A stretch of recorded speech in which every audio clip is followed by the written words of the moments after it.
ወንድሜ ዛሬ እኮ ቤተክርስቲያናችን እኮ ተቃጠለች። ያ ሰናይ ዲያቆን እኮ ያ ጓደኛ ድምፁ የሚያምር እሱም እኮ ተገደለ። ቪዲዮ ደርሶኛል፣ አይቼዋለሁ። ምንስ ብዬ ልናገር? በምንስ አንደበት በምንስ ቃላት ወጥቼ ለናንተ ምን ልበላችሁ?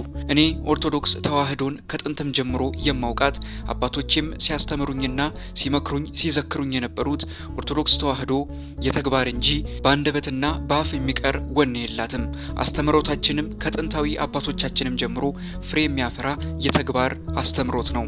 አርሲ ላይ የተገደሉት ምእመናንና አርሲ ላይ የተቃጠለችው ቅድስት ቤተክርስቲያን እኛ ተግባር በማጣታችንና ሁሌም ኃይላችንና ጉልበታችን ያለው አንደበታችን ላይ መሆኑን ማሳያ ነው። ሚዲያውን ሰውን ለማንቃት ተጠቀሙበት እንጂ ጉልበታችሁን ሚዲያው ላይ ያጨርሱት። ሚዲያው ላይ ወጣችሁ ብትለፈልፉና ብታወሩ በእርግጠኝነት ምነግራችሁ አንድ ወር ሳይቆይ ይህ የተወራው ወሬ በጠቅላላ ይረሳል።